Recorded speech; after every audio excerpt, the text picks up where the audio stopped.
I think it is clear to believe in the power of ideas. Fresh thinking of the Manhattan Institute.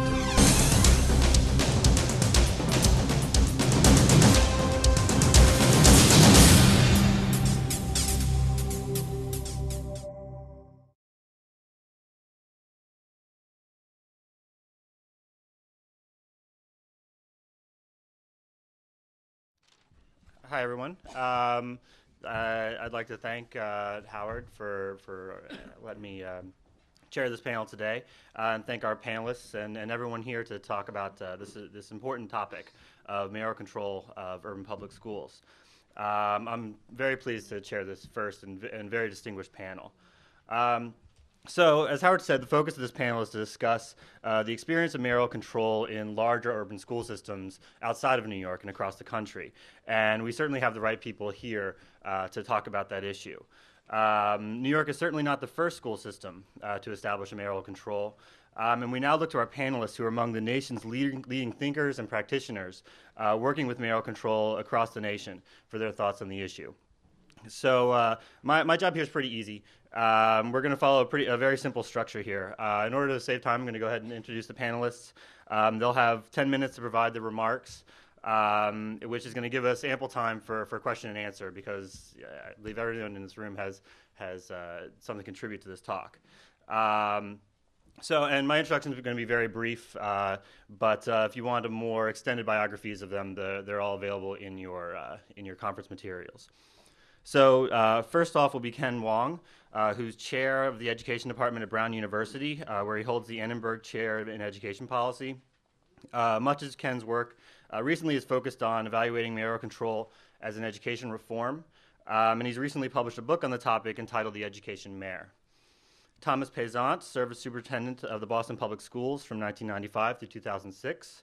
He's currently professor of practice at Harvard Graduate School of Education. Rhee is the chancellor of the District of Columbia Public School System.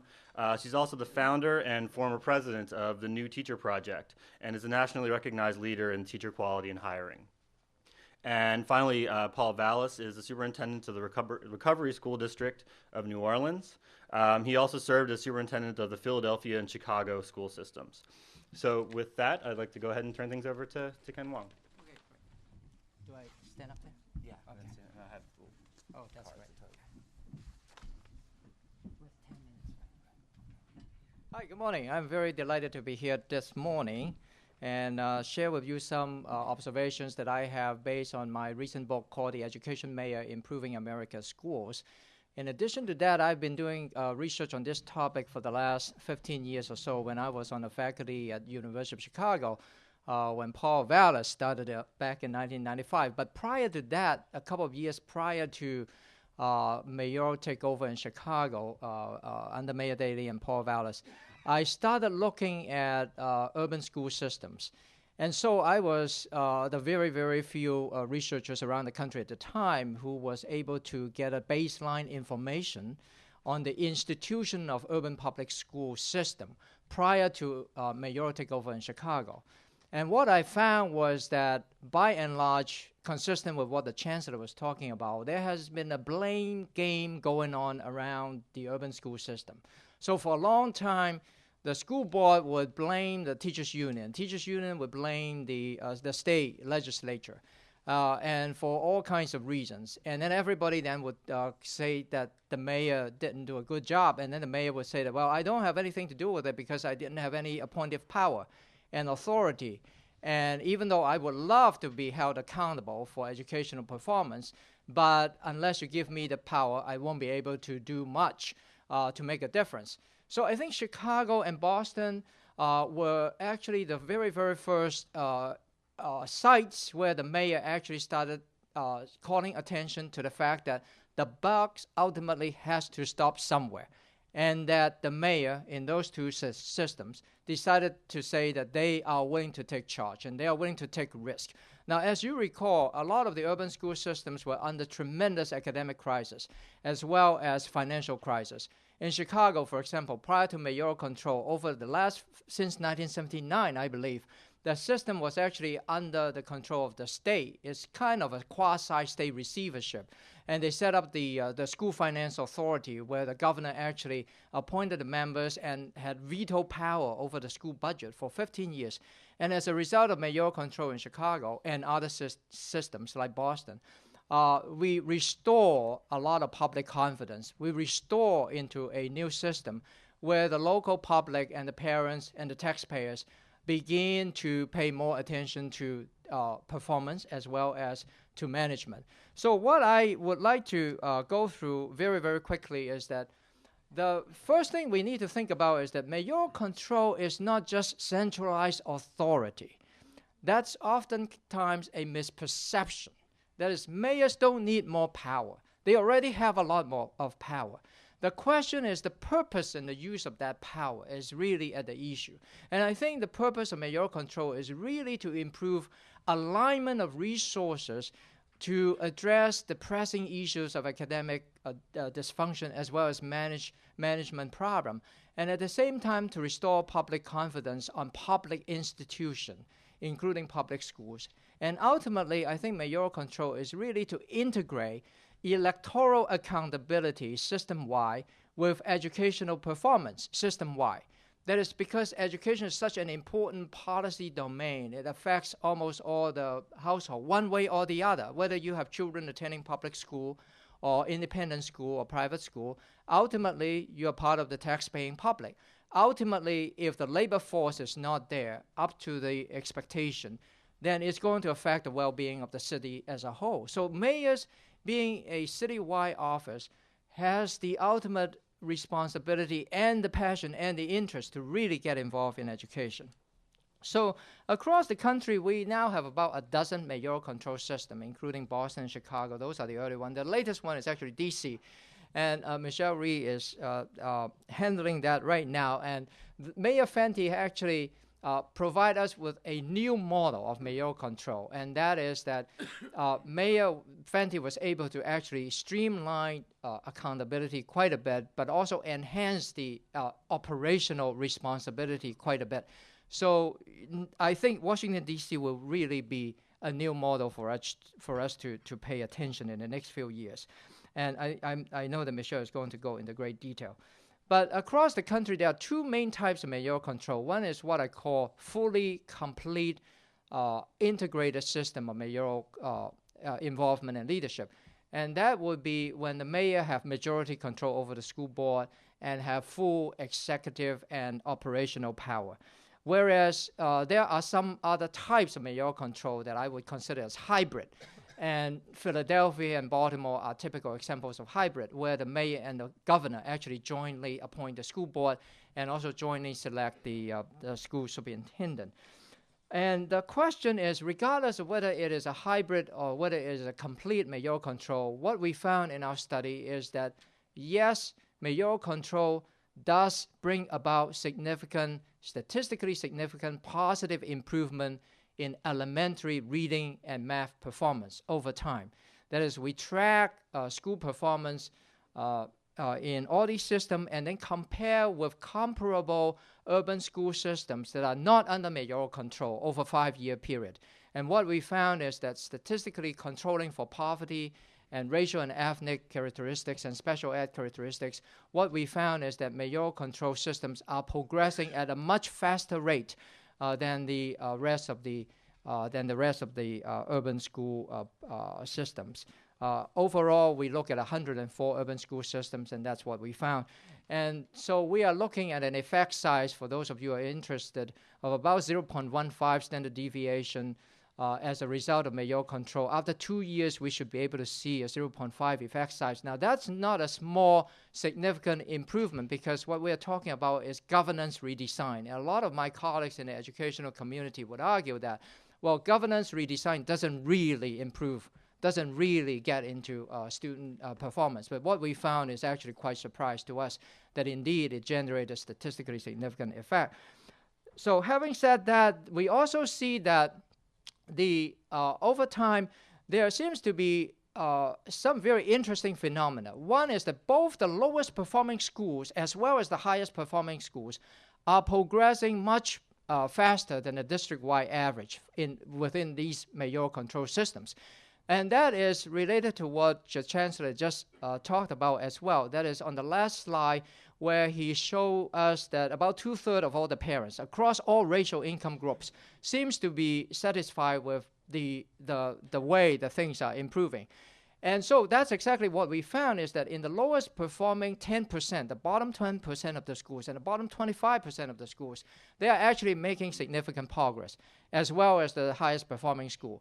But because the highest performing schools are progressing much faster than the bottom performing schools, then we see some widening gap in some of the subject areas over time. So I think that would be some of the future challenge for mayoral control system, is how do we continue to drive sustaining school improvement, both at the lower end as well as the high end. And finally, what I want to emphasize is that mayoral control not only improve performance-based accountability, but it also improves management accountability. So we all know that under mayoral control, across all the mayoral control cities that I studied, we did not see teacher strike anymore. Prior to that, we saw a lot of teacher strike, labor unrest, and tension. But because of mayoral control, you can see a lot of labor peace, multi-year teacher contract, even though the mayors are pushing ahead with incentive and differential pay and some other unpopular and non-conventional strategy. And we also saw a lot of non-traditional leaders move into the management system. So what I see is a more diverse, a bigger pool of expertise that help the mayors to manage educational programs. And finally, we see a lot of improvement in bond rating, improvement in management efficiency, as well as coordination with City Hall and as well as other non-profit organizations such as Teach for America, New Leaders for New Schools, and so on and so forth. So in a way, we see a broadening of human capital investment and resources as a result of mayoral control. So in short, what I would like to summarize is that with mayoral control, we end the blame game. We integrate electoral accountability system-wide with educational performance. And we also see some meaningful broadening of the human capital resources and commitment into the very, very tough urban school environment. Thank you.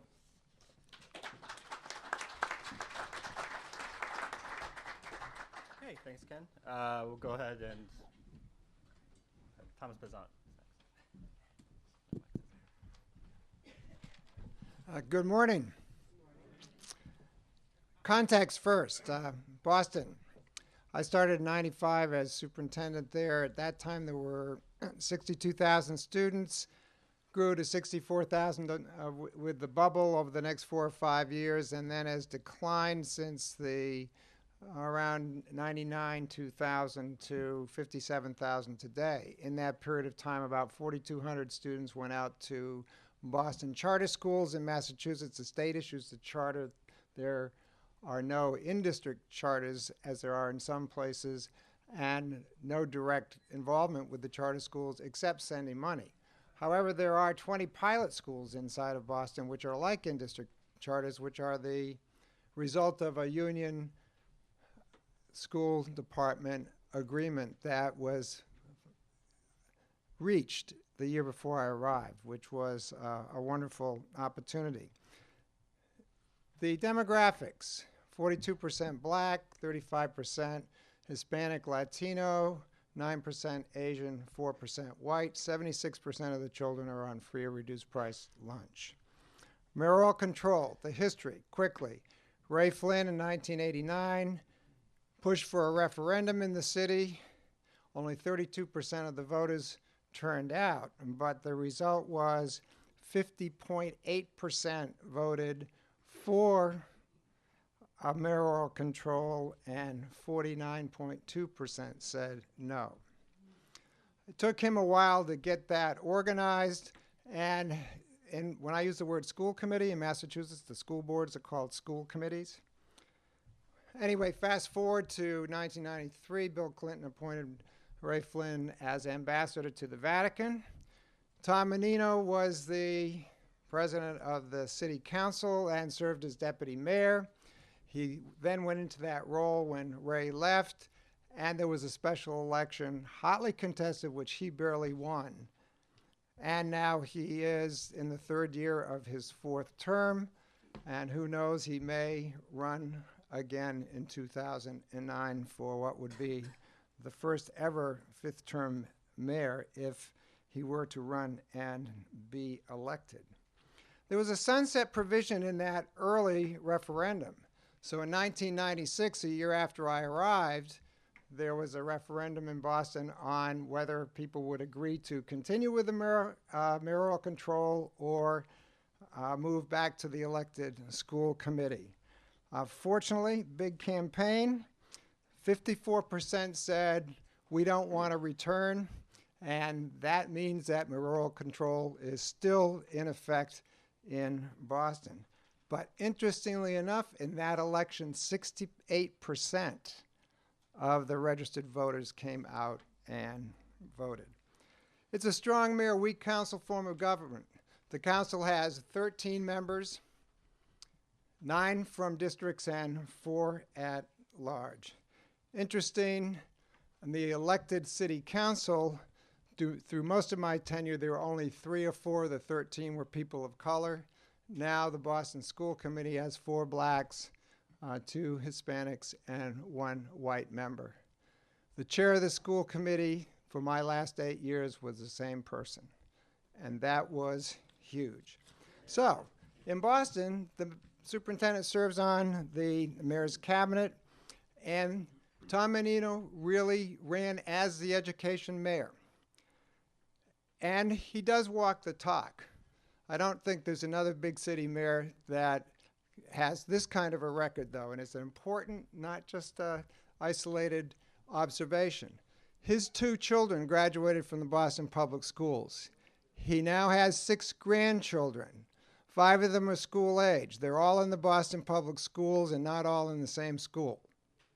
So that says something about his willingness to stand up and say, I want to be judged on the quality improvement in the Boston Public Schools, and that is what I hope the foundation of my legacy will be. He has never wavered from that commitment. Okay, quickly, 4 or 5 points. It's got to be a partnership. It's not just the mayoral control and accountability. And we became partners. We are very different in many ways, but within 6 to 8 months, we developed a respect for each other, and then the fundamental issue, I couldn't get along without him, he couldn't get along without me. In the best sense of that relationship, it developed over time, and no surprises either way. And as long as we held to that fundamental agreement around communication, it really made a difference. Political capital. That point was made by Joel. It's huge. And in Boston, I would say it goes beyond the obvious in terms of what's going on in the city itself, where it's large, but also when you're the mayor in the capital city, or if you're mayor in New York City, you've got a lot of political capital with state officials, with the governor, with the person who's leading the state in terms of the House of Representatives and the Senate, and the congressional delegation and the senators. And that's huge because, remember, policy is made at the state level and the federal level as well. Resource allocation,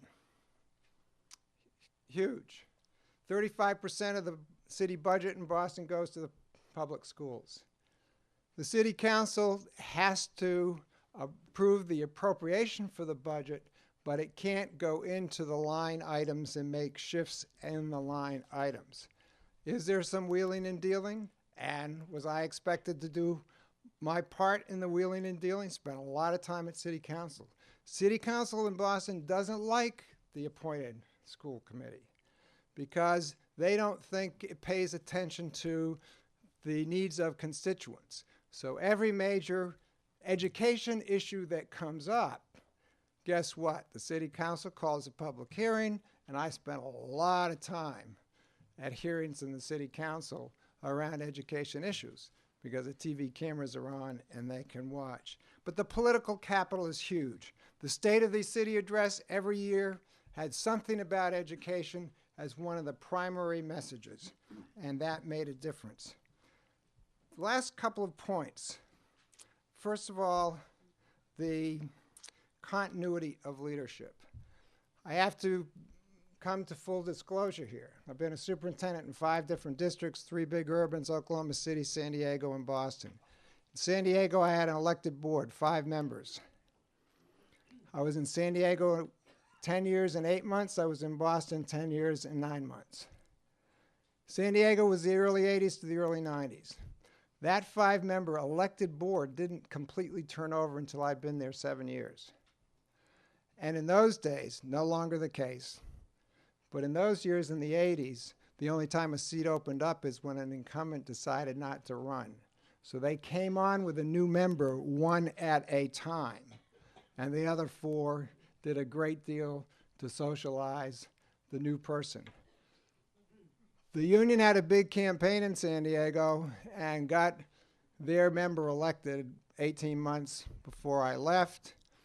And since that time, there has been great union involvement in getting candidates elected in a standoff between the business community and the union in school board elections. So Alan Burson, who was there for 6 or 7 years, came in with a 3-2 split board and had to deal with a 3-2 split board the entire time he was there. And that was really rough. It was amazing he accomplished as much as he did when he did it.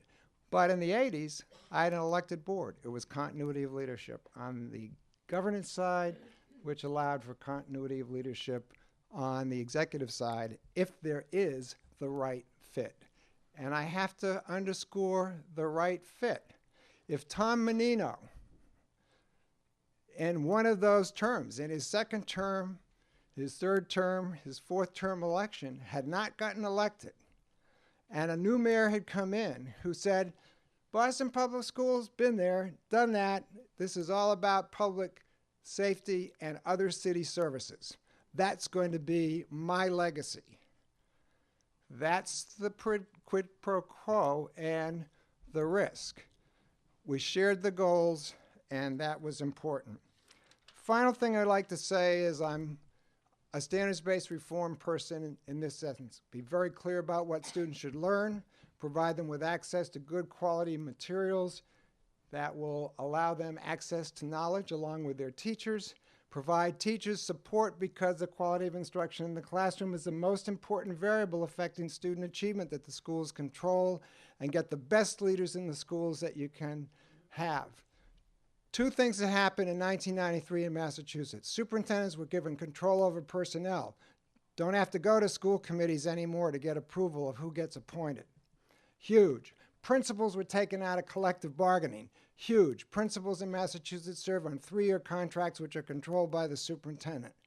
Without those 2 things, it would have been a different story in Massachusetts. So hold the superintendent accountable, have the mayor do that, but then give the superintendent or the chancellor the freedom to make the decisions that need to be made to improve the quality of instruction in the classroom and not. And then finally, collective bargaining. Ask me a question about collective bargaining in Massachusetts with the teachers, the largest union, the police and the fire, and the convention of 2004.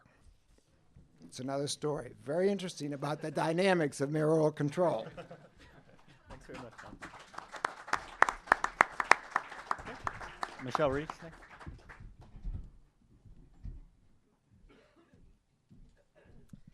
Good morning.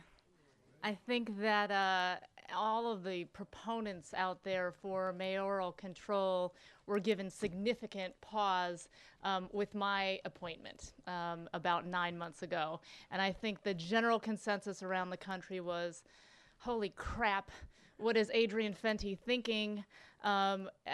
He is hiring a 37-year-old Korean girl from Toledo, Ohio, who has never been a superintendent before, and this could put mayoral control down the tanker.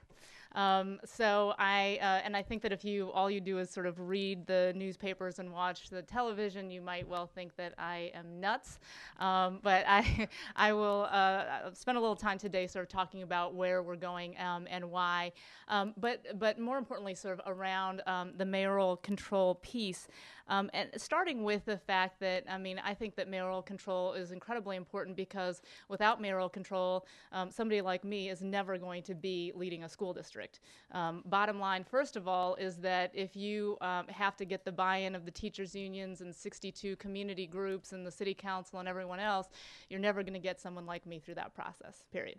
The second thing is that someone like me is never going to take the job at the helm of a school district if I have to deal with a crazy school board. So those two things sort of, very much say that mayoral control in many ways is going to help determine the kind of person who's actually leading urban school districts across the country. And I came into this in a very unusual way. I was actually at a conference not dissimilar to this when Victor Reynoso, who's the deputy mayor of education in the city, said, well, I want to buy you dinner because you know all the urban superintendents across the country. We want to know who we should hire as the chancellor in D.C. because we just got mayoral control. So I went out to dinner with the guy. I came out of there thinking, all right, I gave him 4 really solid leads for who he should go after. And the following day, he came up to me and he said, so how about you? And I said, absolutely not. So not interested in being an urban superintendent. So he sort of, cajoled me for a while and tried to get me to come in and talk to the mayor. Met the mayor the first time, sort of came out thinking the guy's a nice guy, but didn't knock my socks off or wow me. Talked to me into coming in a second time, and finally I sat down with the guy and I said, look, I don't know you, I don't know a whole lot about you, but the bottom line is you don't want me for this job. And he looked at me and he said, what do you mean? Yes, I do. You're the one. I said, no, you don't want me because you are a politician. And your job as a politician is to keep your constituents happy and to keep the noise levels to a minimum. If I were ever to take this job, the kind of transformation and change that would have to occur would wreak so much havoc in the city that all you would hear is noise. And he looked at me and said, you know what? I have no greater aspiration than to serve this city well as mayor. And there aren't a lot of things that people agree on in this city, but the one thing that I hear from every corner across this city is fix our schools. They are broken, they are failing, and everybody knows it. We're tired of it. He said, so as long as you felt like what you were doing was in the best interest of children, then I don't mind the noise. It was the first time that I had ever heard anyone, a politician, superintendent, anyone talk like that. And I truly do believe in public education, the ability of a school district to run effectively. So I thought this is sort of a once-in-a-lifetime opportunity. I came in, and this man, first of all, set me up in a way that was unprecedented, I think. An example of this, he brought all of the city agency heads together when I first came on board, and he looked at everyone and he said, no one is allowed to say no to Michelle Rhee except for me. So that was a pretty good setup. About 6 weeks later, as I was trying to open schools up and a couple people said no to me, he brought everyone together again. He said, let me be perfectly clear with you so that you can go back and be perfectly clear with everyone on your staff, that if I hear that anyone is standing in the way of progress in the schools, you run the risk of being fired. About 6 weeks after that, when the city came out with its revenue projections and showed that we had a $100 million revenue surplus from fiscal year 07, and all those agency heads sat around a table sort of saying, this is my initiative, this is my program that you should fund with that revenue. He let everybody sort of get their things out. He looked up at everyone and he said, schools, schools, schools. 81 million of the 100 million came to the schools, because we were facing a $100 million deficit for this year. So, you can get a lot of politicians who talk the rhetoric about, yes, my number one priority is school. This man doesn't even have to say that, because with his actions, 81 million of the 100 million coming to the schools, that tells you exactly where the focus of that city is. And I was thinking about it in terms of, there are so many of my colleagues who come into a situation similar to the way I did. You come in and, you're there for about 5 or 6 weeks, and then all of a sudden sort of the news hits that you have a 50 or a 75 or a $100 million deficit. And then if you are like any other superintendent, what can you do but start slashing? So before you even start, your legs are sort of cut out from under you. So to have the mayor have the ability to say, here's $81 million, I'm going to close your hole so that I can actually, operate in an effective way is significant. So the setup was key, but I think the bottom line for me when it comes to why the mayoral control is so important is because of the politics of all of this. The bottom line is that the way that public school districts and education work in this country has everything to do with politics, right? In our school district, for example, we have 50,000 kids in the district. We run 144 schools. We basically run twice as many schools as we should for the number of children that we have in the district. So I set about to close 23 of the schools, 15% of the schools in 1 year, one fell swoop. And the politics surrounding this are unbelievable. I mean, you want to quickly become the most unpopular woman in a city, just say you're going to close down a school, much less 23, right? And the politics that are sort of surrounding this, I literally sat in a city council meeting where one of the city council members stood up and said, you know what? Everyone knows that we have to close down schools. You're not going to get an argument out of anybody on that. And in fact, you can close down any school in the city that you want to, as long as it's not in my ward. And the bottom line is that if all of our ward council members feels the same way, then you're not going to close down any schools. So you sort of see when the politics come into play on these difficult decisions, such as school closures. And this is a very emotional topic. People sort of yell and scream and that sort of thing. And when you're pressured around whether or not you're going to be elected again based on how hard you fight to keep these schools that are a quarter or a third full open. This is where we start to make decisions based on politics instead of what's in the best interest of the district. Second thing, one of the things that I realized very quickly, which I think most people do, is when I came into the district, I found that in the central office there were a significant amount of people who were not doing their jobs. So I did what I think any good leader does. When I see people who are not doing their jobs, I started firing people. My general counsel comes into me 5 weeks in and says, Chancellor, you have to stop firing people. And I said, why? If you're not doing your job, you got to go. He says, welcome to Washington, D.C. public schools, where we never fire anyone. And I said, that's not true. You're exaggerating. People are telling me that there's a process through which we can fire people. And he said, no, there's only 2 ways that you can fire a person in DCPS. One is that you have to have done something egregious. So I said, well, that's perfect because all of these people are egregiously incompetent. And he said, no, egregious means one of 2 things. One, you either have to have hit a child, and we have to have it on videotape because the principal and 5 teachers seeing it is not enough. Or you have to have stolen money from the school district, and we have the bank receipt to show it. I said, okay, that's not good news. Tell me the second way that we can fire someone. And he said, you have to show a recurring pattern of incompetence.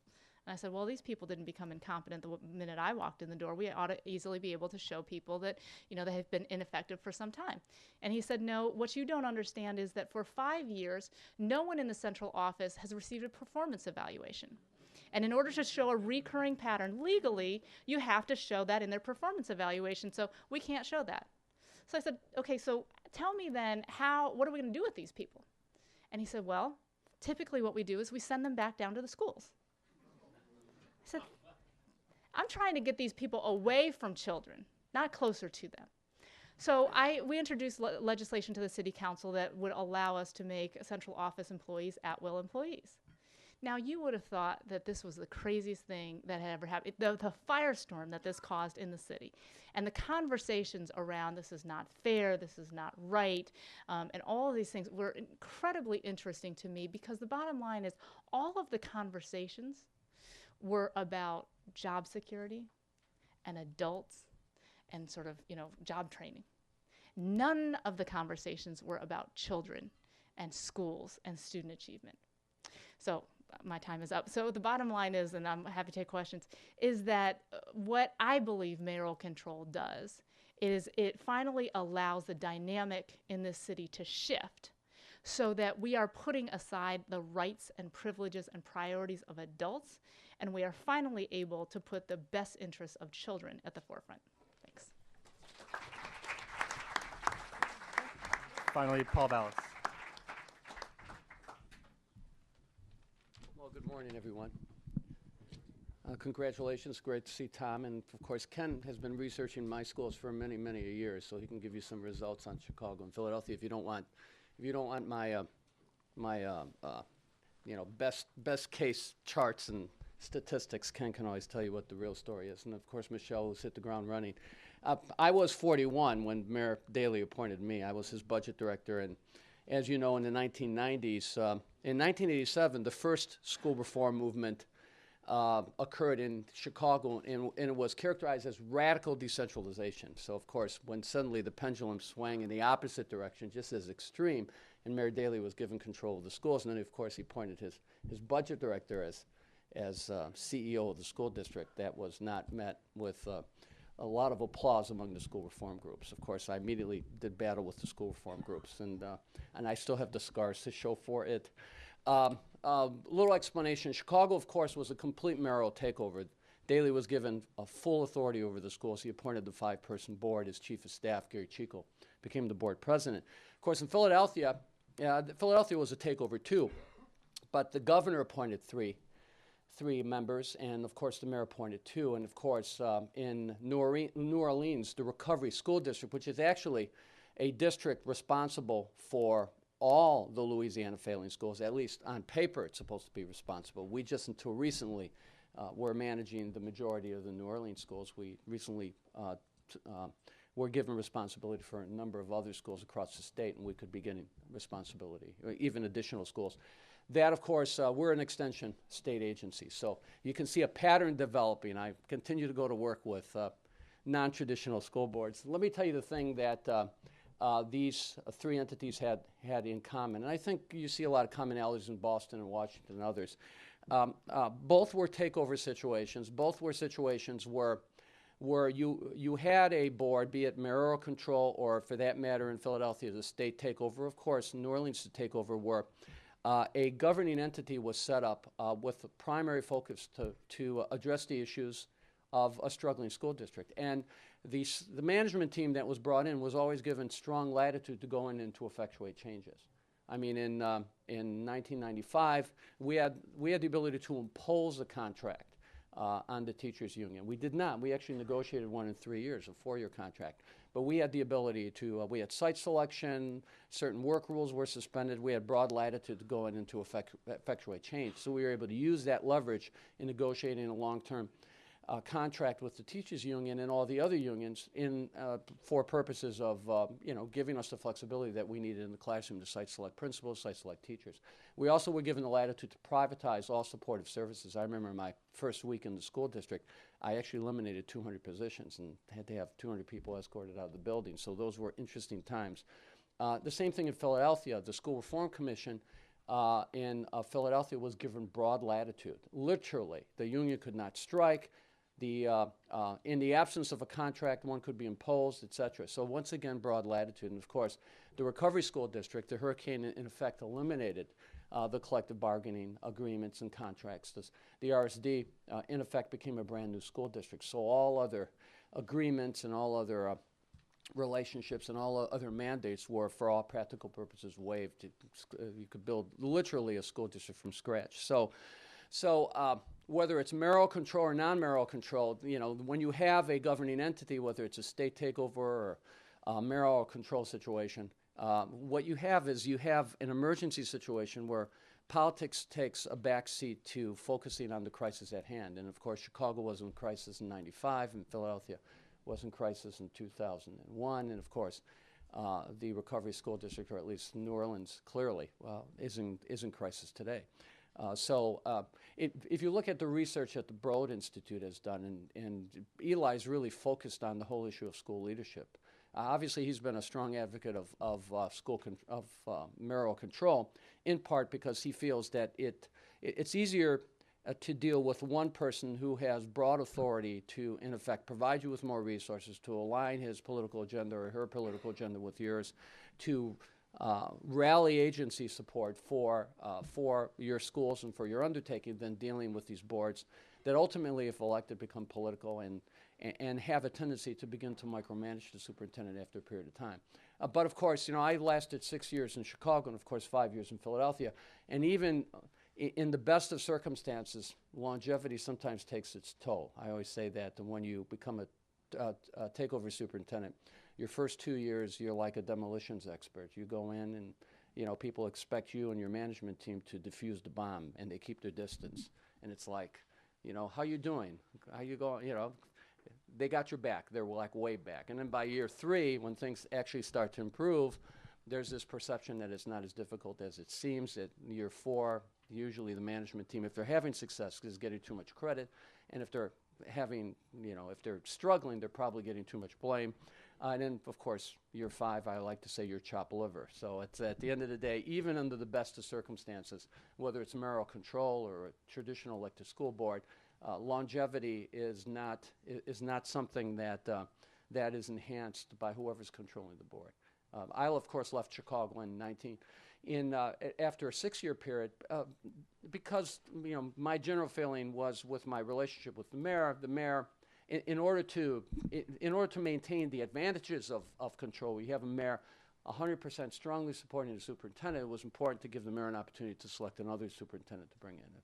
So likewise in Philadelphia, where you had a new mayor elected, you had now the governor appointing his members to the school board, because Rendell had not appointed the 3 members to the School Reform Commission. They had been appointed by the previous governor, Schweiker. So, in order to regardless of the type of control you have, at the end of the day, it boils down to personalities, and even in the most ideal management situations, 5 to 6 years, sometimes the personalities and the relationships can sometimes bring disadvantages or create bumps in the road in even the most ideal system. But that said and done, my preference obviously is for mayoral control, because as the chief executive of the city, the mayor has to have responsibility for the schools. So much of the success of the city and the progress of the city is dependent on the schools.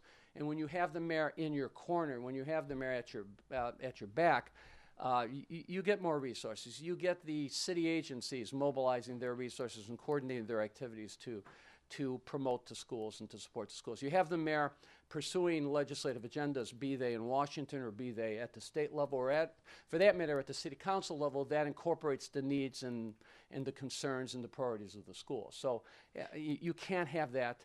You can't divorce the mayor from that process. I remember the years before Mayor Daley took control of the schools, when it seemed that the response was always to criticize the schools or criticize the state for not adequately funding the schools, while stepping up to the plate and taking responsibility for the schools, or at least providing more resources. But once that nexus was established in terms of that relationship and putting accountability for the schools on the mayor's doorstep, everything transformed.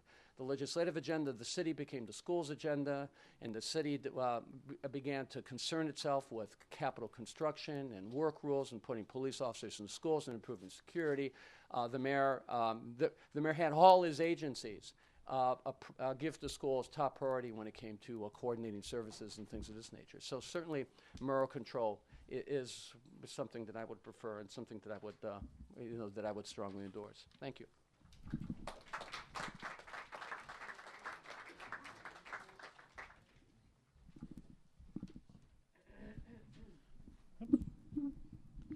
Okay, great. Well, thanks very much to our panelists. We're going to go ahead, and we have ample time here for question and answer.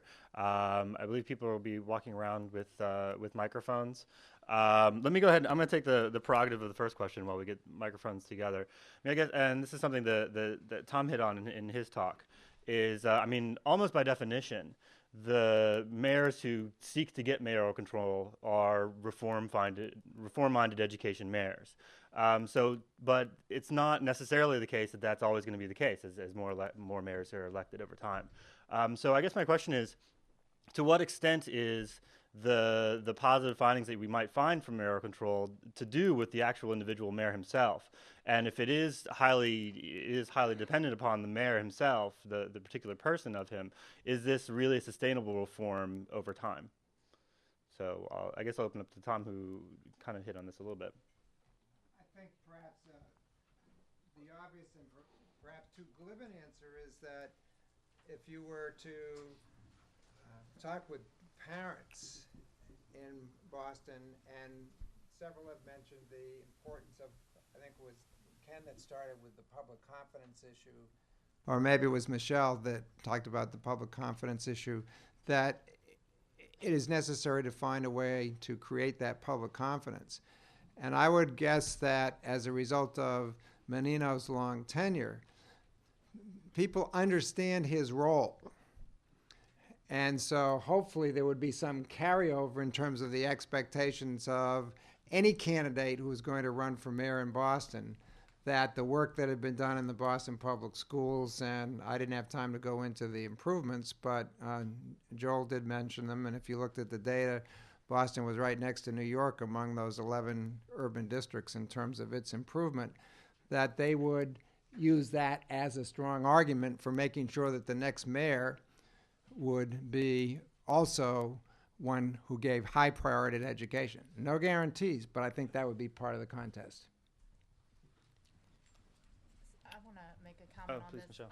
I think that the structure of mayoral control is important, is actually a prerequisite to success. But I also think that the person who is in that role is incredibly important as well. If you look at the reasons why I have been able to push the reforms that I have as quickly as I have, it is specifically because of Mayor Fenty and the fact that he sort of has the wherewithal to sort of sustain this, because the bottom line is, if you look at what we're doing, closing 15% of our schools, we're restructuring another 27, we're going to battle with the teachers union to do a radically different contract. I mean, these are things that literally can ruin political careers. And so if he was anything but supremely confident that all of this was right and that we had to move forward with this, if we had a mayor who was actually sort of thinking about his political career and what impact these moves were going to have on his approval ratings and that sort of things, we would never be able to do the things that we are right now. This man has not blinked or flinched once with all of the things that I have come to him with, and I think that's incredibly, incredibly unusual. Yeah, I just want to make the comment. I think schools, taking over schools or wanting more authority over schools is good politics. I mean, if you look at most large urban school districts, or even some moderate-sized cities with their school districts, the chronic complaints are about the schools. I mean, look at the mayor of St. Louis wanting greater control over those schools, or for that matter, the mayor artists from Peoria wanting to play a role in his schools. I mean, they all know it's good politics, and and it wasn't always viewed that way. I think Mayor Daley in 1995 took some big risks, and it was interesting because a Republican-controlled legislature and a Republican governor, Jim Edgar, actually turned the schools in frustration over to the mayor. And of course, the mayor was emboldened by his success with the schools, and then later demanded control over public housing and the Park District and everything else. And you saw a whole wave of reforms occurring in Chicago. But at the end of the day, all these major reforms have been accompanied by greater authority to effectuate change too.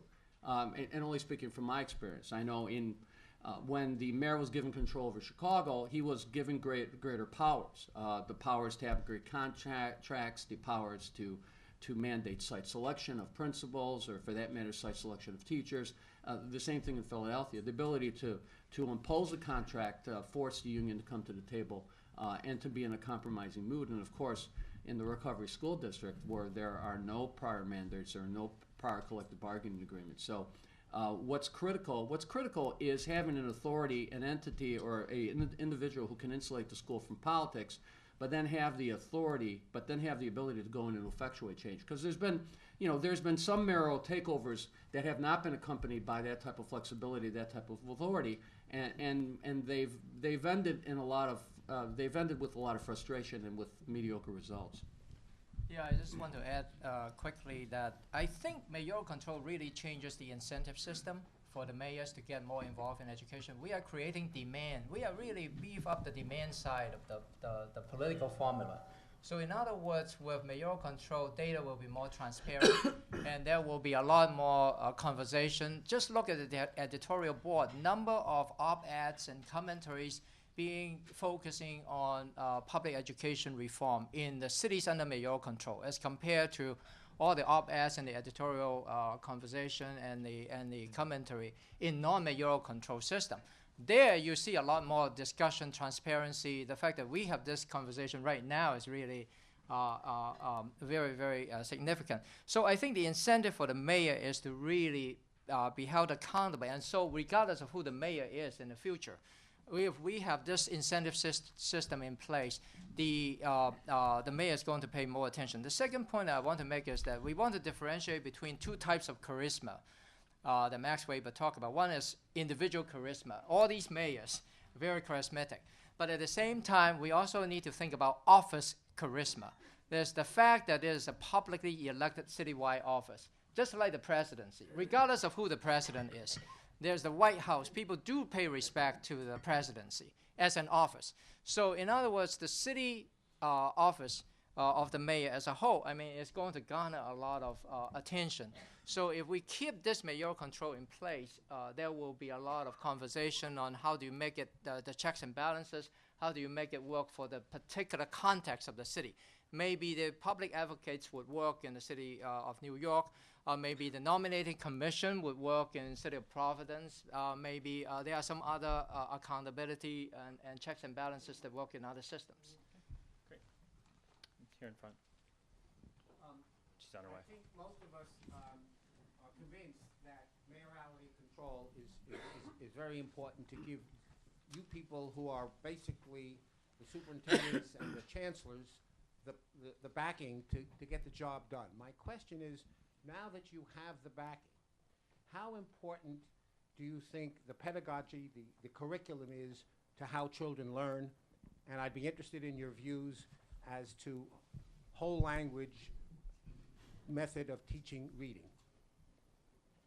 Well, if I can take this first, I'm a strong believer and strong proponent of managed instruction, which is a comprehensive curriculum instructional management system, pre-K all the way through 12th grade. I'm just firmly convinced of that, where you select the best curriculum and instructional models based on the research. And it's not a single model, it's a multiplicity of models. It's almost like a tapestry of models.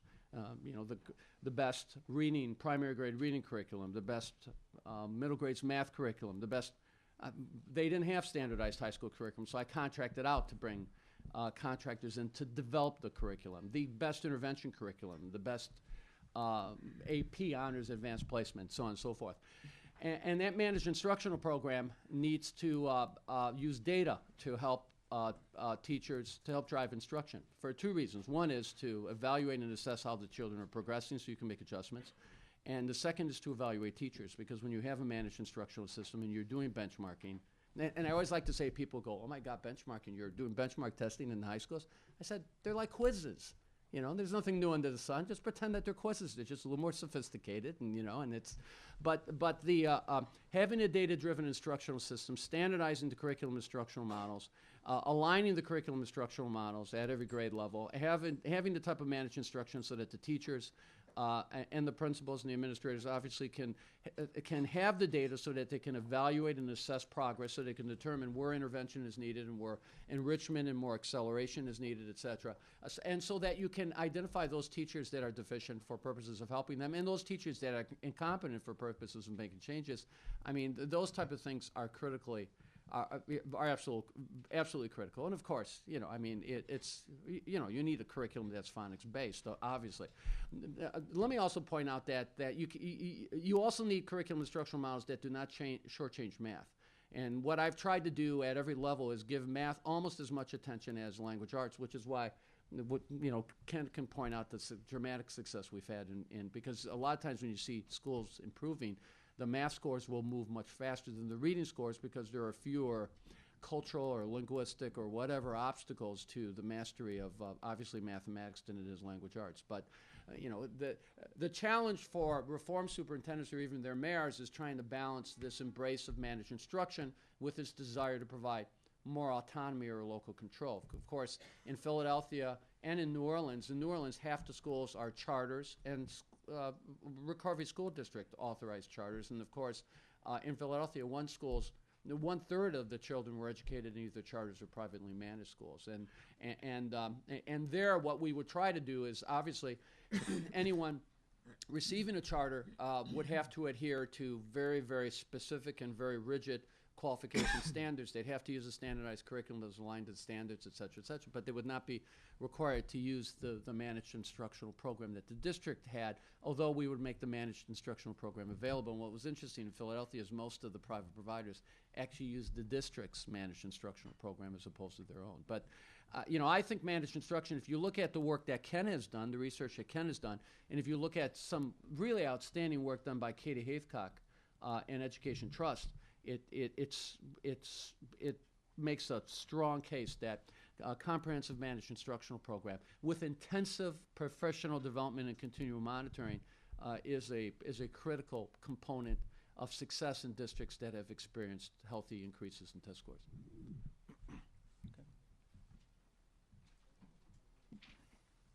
Okay, thanks. This is for Mr. Vallas. One of the tenets of school choice is that the money should follow the student. So my question for you is, in Philadelphia, I've read that the Edison schools had a contract in which even if students left the school, their money stayed the same. Yeah.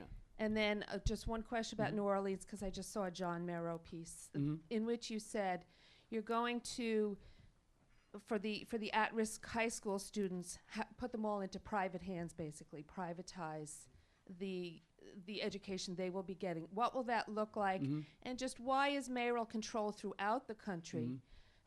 Really, to us parents, we see it as a way of privatizing the whole system. Yeah. Why is this going on? Yeah. Okay.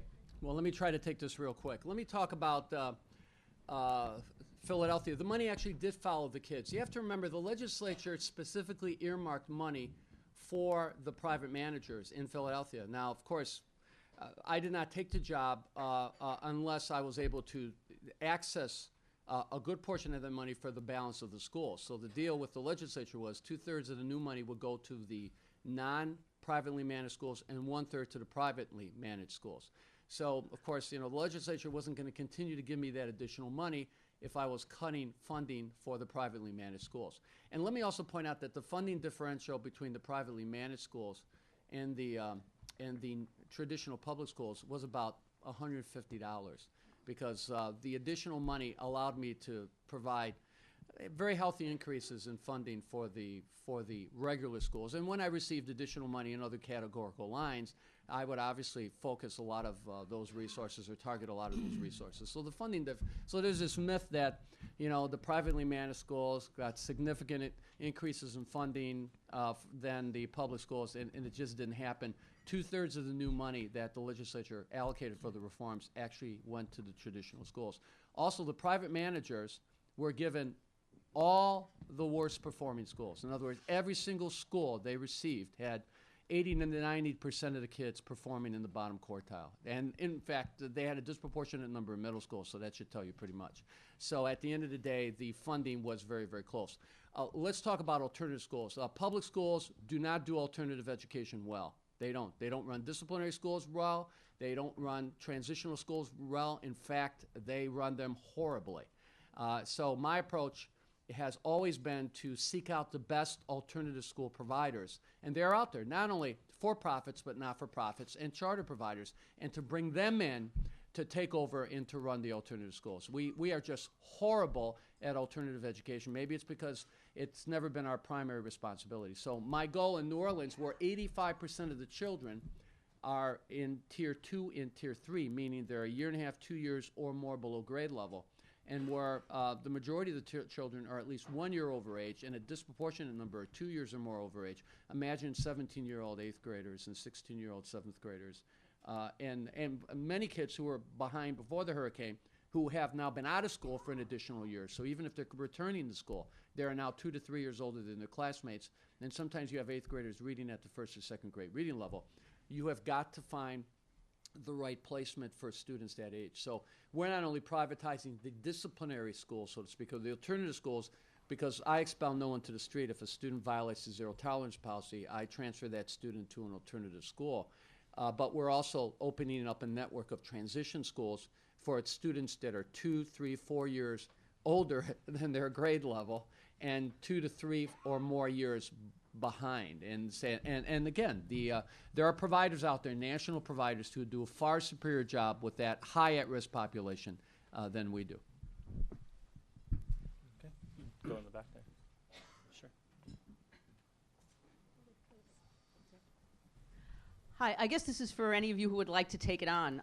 In New York, we have a pretty extreme, might be one way to put it, form of mayoral control. Because we have term limits, we don't even get to, in the mayor's second term, vote him in or out based on how he does in running the schools. And as the state starts looking at renewing mayoral control, there's been a lot of discussion of whether there need to be more checks and balances on the system, whether there need to be more opportunities for parental involvement, more opportunity for teacher involvement. And I just would be interested in knowing what limits were in the systems where you were on mayoral control, and what, if any, limits you think should be on having the mayor as basically the school dictator. Thank you. Sure. Tom. Yeah, let me make a couple comments on that. One, I think we have to think about accountability in what may seem like a common sense way, but is not always the case. And there has to be reciprocity in the accountability system.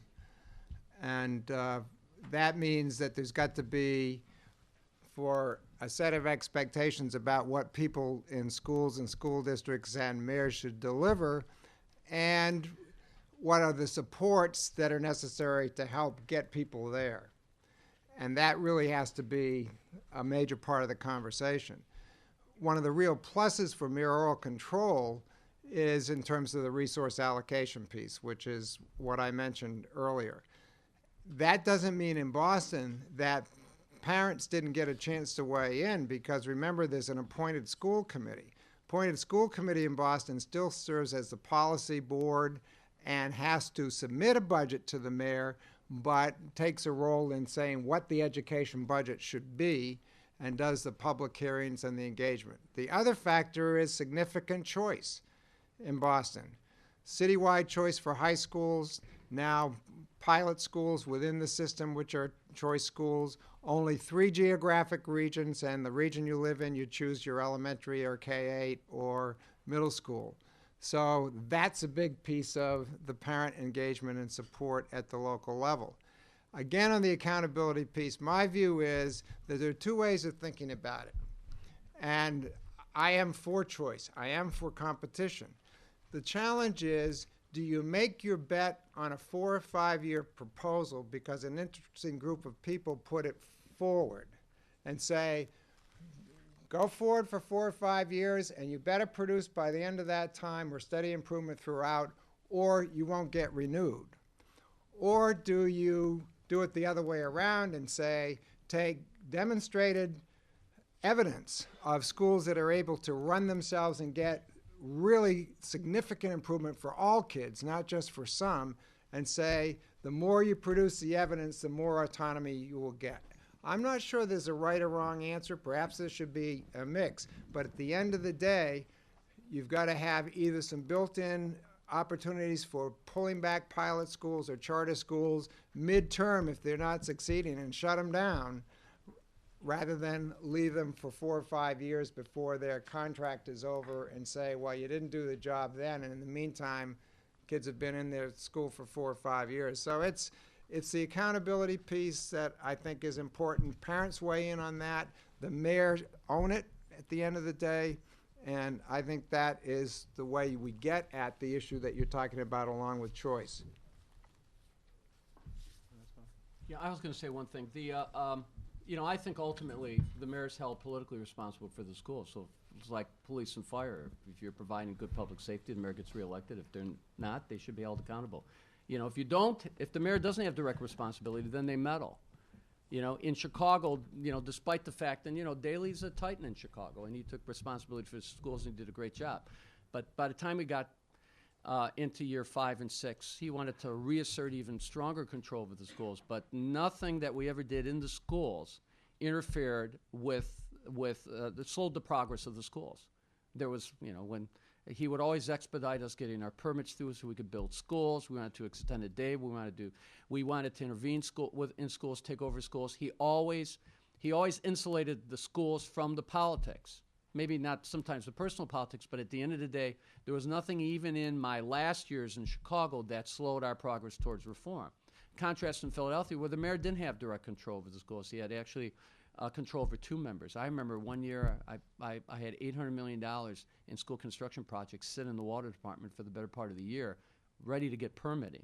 You would never have that type of situation, or waiting to get reimbursed for all the political employees that are by city ordinance put on your payroll. You would never have that situation in a city where the mayor had primary, if not direct, responsibility for the schools. So, sometimes it's like you turn a negative into to prevent a negative, it becomes a positive. The mayor has to have his political fingerprints on the school so that he can be held responsible.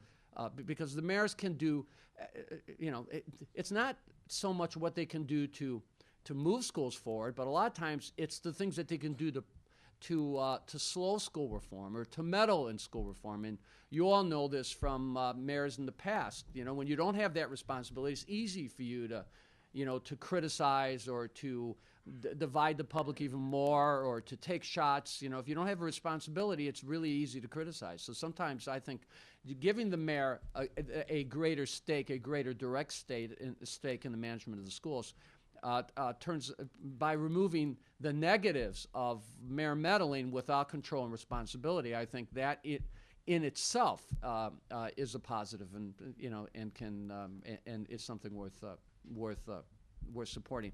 I will say one thing about local involvement, local control. My approach in Philadelphia and obviously in New Orleans is really to create a district of independent schools. Now, the traditional public schools will be held to our managed instructional program, but the charter schools in turn will be held to the very tough accountability standards for their selection and for their renewal. But having lived through the first full school reform movement in Chicago, I'm a strong advocate for local school governing boards, so that you give parents a role in their individual school by creating local school councils. Now, local school councils that can have an input, perhaps not an input in selecting what curriculum instructional models you should have, but they can have an input in the selection of a principal. They can have an input in the type of supplemental programs that you have at the school. Do you want that individual school to have more of an Afrocentric curriculum or Hispanic-centric curriculum? What foreign language focus do you want that school to have? I think there's a way to get parents to create these local school advisory councils for each individual school that can give every community a feeling that they're having some input in the decision making that's being made at the local school level. And you can do that, in a system that has strong centralized control, or for that matter, a system that has mayoral control. Michelle, do you want to weigh in on that? Yeah, I just want to say, I think the bottom line is that when you're facing a situation that is sort of as dire as the ones that we're in with these urban public school districts, you can't rule by committee. It's not going to happen. And I mean, I do believe that it's important to ensure that there are forums through which the community can give input and their insights and thoughts on various things that are going on. So that's absolutely critical. But we have to shift this dynamic where people believe that that everybody has to be in agreement about something before you move forward on it, because that is a recipe for not getting anything done at all. And it's interesting because in Washington, D.C., people believe that I'm only listening if I do exactly what they want me to do, right? So with the school closures, I listened to a whole lot of people for 10 weeks. I got screamed and yelled at, and I made some modifications that people recommended, and I didn't make others. And the ones that I made, people were sort of thrilled afterwards and said, wow, you really were listening to us. We're so happy about that. We really didn't think that you were going to take what we said into consideration. And then the other people who I actually disagreed with, they said, well, you weren't listening to anything that we said. And we have to shift this dynamic to make people understand that I can listen to what you have to say, but in the end, I have to have the authority and the ability and the wherewithal to make the decisions that I think are in the best interests of the kids and that are going to move the district forward as quickly as possible. And I can't get caught up in getting everybody's agreement on things, because that's the way that I think in many ways school districts have operated in the past, and it hasn't worked. Yeah, just at the system-wide level, I think one can think about some kind of data transparency, and that ought to be able to be institutionalized. And I've seen that happen in Chicago, where there is a system-wide Chicago Consortium on School Research, and where the data on student achievement and transcript and things like that are actually written in the law and are shared with the independent Chicago Consortium. And under Paul Vallas in Philadelphia, they also have the Academic Accountability Review Council. It's the same thing, data being shared with that external independent commission, and then they review the performance on an annual basis. So I could imagine that data transparency can be something that you all can think about in New York City as well. Okay, great. I think we're going to go ahead and end there. Is that right? So thanks so much for our panelists. This has been a really great start of the day. And so we're going to take about a 10-minute break and then come back to the second panel. Really appreciate your I think it is clear how fortunate we are to believe in the power of ideas. Supply the common sense and the fresh thinking of the Manhattan Institute.